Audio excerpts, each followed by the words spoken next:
गांव के आखिर में एक पुराना हवेली था। ढलती हुई रोशनी में वो एक बड़े से साये जैसा लगता था। लोग हवेली के बारे में फुसफुसाते थे। वो कहते थे कि हवेली भूतियां हैं। अरे यार, ये तो बस एक पुराना घर है, भूत जैसी कोई चीज नहीं होती। आर्यन, सिया और रोहन ने एक दूसरे को हवेली के अंदर जाने की हिम्मत दी। आर्यन सबसे बहादुर था। वो इन सब बातों को मजाक उड़ाता था। मुझे नहीं पता आर्यन, मुझे ये जगह बड़ी डरावनी लगती है। सिया झिझक रही थी। हवेली को देखकर ही उसकी रूह कांप उठती थी। ऐसा करते हैं, हम बस उसके पास तक चलते हैं, अंदर जाने की जरूरत नहीं है। रोहन हमेशा की तरह सुलह करवाने की कोशिश कर रहा था, बीच का रास्ता निकाल रहा था। हिम्मत का ये खेल तय हो गया था। अपने डर के बावजूद उनकी उत्सुकता उनको अंदर खींच रही थी। उन्होंने उस रात जाने का फैसला किया जिस रात वो जानते थे कि चांद बादलों के पीछे छुपा रहेगा। अंधेरा उनकी बहादुरी या शायद उनकी मूर्खता को छुपा लेगा। वो रात आ गई और हमेशा से ज्यादा अंधेरी थी। वो हवेली के सामने खड़े थे। उनके दिल झींगुर की आवाज के साथ धड़क रहे थे। लोहे के गेट से आवाज आई जैसे किसी गहरी नींद से जगाया गया हो। गेट के अंदर हवा अलग थी। वो भारी थी, किसी अनदेखी मौजूदगी से भरी हुई। कभी ग्रैंड रहा रास्ता अब खरपतवार और बेलों से पटा हुआ था। वो अंधेरे में अनदेखी चीजों से टकरा रहे थे। तुम्हें आवाज सुनाई दी? सिया ने फुसफुसाते हुए कहा। उसकी आवाज कांप रही थी। क्या आवाज? आर्यन ने बहादुर बनने की कोशिश करते हुए फुसफुसाते हुए जवाब दिया, लेकिन उसकी आवाज भी कांप रही थी। हवेली के अंदर से एक धीमी दर्द भरी चीख सुनाई दी। अरे यार, ये तो बस हवा होगी। रोहन ने कहा कि ये तो बस हवा होगी, लेकिन वो भी डर के उस एहसास को नजरअंदाज नहीं कर पा रहा था जो उसकी रीरह की हड्डी तक पहुंच रहा था। वो हवेली के विशाल बांझ के दरवाजे तक पहुंच गए थे। लकड़ी उम्र के साथ सड़ गई थी। बस एक जोर का धक्का और दरवाजा खुल गया। सबसे पहले बदबू उनके पास आई। सड़न, धूल और कुछ हल्की मीठी और बीमार करने वाली गंध। वो दहलीज पर हिचकिचा रहे थे, लेकिन हिम्मत का वादा तो हो ही गया था। उन्हें देखना ही था कि अंदर क्या है। हवेली के अंदर का अंधेरा घना था। वो अपनी जेबों में अपने टॉर्च ढूंढने लगे। रोशनी की एक किरण अंधेरे को चीरती हुई अंदर गई। इससे एक बड़ा सा हॉल दिखाई दिया जो अब खराब हालत में था। हर कोने से मकड़ी के जाले लटके हुए थे। हर जगह धूल की परत जमी हुई थी। खामोशी को सिर्फ उनकी अपनी सांसें और उनके सीने में धड़कते हुए दिल की आवाज तोड़ रही थी। ये जगह तो बहुत बड़ी है, रोहन ने फुसफुसाते हुए कहा। उसकी आवाज खालीपन में गूंज रही थी। वो सावधानी से आगे बढ़े। लकड़ी के फर्श पर उनके कदमों की आवाज आ रही थी। पुराने घर की हर आहट और आवाज उन्हें डरा रही थी। हवा के एक झोंके ने हवेली की गहराई में कहीं एक दरवाजा बंद कर दिया। आवाज हॉल में गूंज उठी। हे भगवान! सिया की सांसें थम गई। आर्यन और रोहन भी डर गए। अरे यार, ये तो बस हवा है। आर्यन ने कहा, हालांकि उसकी आवाज में अब विश्वास नहीं था। वो आगे बढ़ते रहे। हर कमरा जो उन्होंने देखा वो पिछले वाले से भी ज्यादा खराब हालत में था। उन्हें बहुत पहले जी चुके एक जीवन के अवशेष मिले। एक धूल से सनी पियानो, फटे हुए पेंटिंग्स और टूटा हुआ फर्नीचर। जैसे ही वो भव्य सीढ़ियों पर चढ़े, उन्होंने उसे फिर से सुना।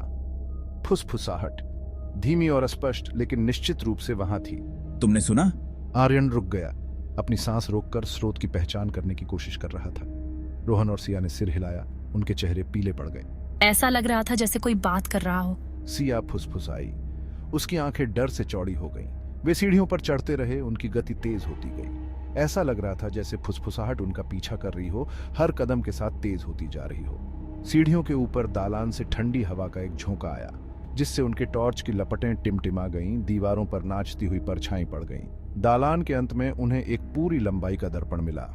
इसका अलंकृत फ्रेम धूमिल था, लेकिन कांच आश्चर्यजनक रूप से साफ था। जैसे ही उन्होंने संपर्क किया, उन्होंने शपथ ली कि उन्होंने प्रतिबिंब में आंकड़े चलते हुए देखे, आंकड़े जो वे नहीं थे। सिया की रीढ़ की हड्डी में अचानक ठंडक दौड़ गई। मुझे यह जगह पसंद नहीं है, चलो वापस चलते हैं। लेकिन अब बहुत देर हो चुकी थी।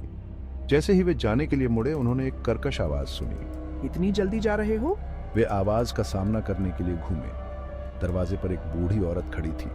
उसकी आंखें अंधेरे में चमक रही थीं। वह झुकी हुई थी। उसका चेहरा झुर्रियों वाला और उम्र के साथ उकेरा हुआ था। उसने एक फटी हुई काली पोशाक पहनी हुई थी जो परछाई में पिघलती हुई प्रतीत हो रही थी। तुम कौन हो? आर्यन ने पूछा। उसकी आवाज थोड़ी कांप रही थी। बूढ़िया हंसी, एक सूखी तेज आवाज। यह मेरा घर है। सिया डर के मारे जड़ होकर खड़ी थी। रोहन, हालांकि खुद डरा हुआ था, आगे बढ़ा। हम बस जा रहे थे। उसने कहा, शांति के संकेत में अपने हाथ ऊपर उठाए। बुढ़िया की आंखें सिकुड़ गईं। ये जगह खतरनाक है। यहाँ की परछाइयाँ अतीत को थामे रहती हैं। वे परेशान होना पसंद नहीं करते। उसने दर्पण पर एक हड्डी वाली उंगली उठाई। वह दर्पण ये सच्चाई दिखाता है, लेकिन सावधान रहें, कुछ सत्य दबे रहना ही अच्छे होते हैं। बुढ़िया की बातों से आर्यन की रीढ़ की हड्डी में सिहरन दौड़ गई। उसने उसे पागल कहकर खारिज करने की कोशिश की, लेकिन उसकी उपस्थिति के बारे में कुछ ऐसा था जो सम्मान का आदेश देता था। उसने आईने की तरफ देखा। जो आंकड़े उन्होंने पहले देखे थे वे चले गए थे, लेकिन वह कसम खा सकते थे कि उन्होंने प्रतिबिंब में गति की एक झिलमिलाहट देखी थी। मैं यहाँ से जाना चाहती हूँ, अभी। सिया, उसकी आवाज मुश्किल से फुसफुसाहट ने कहा। रोहन ने सहमति में सिर हिलाया।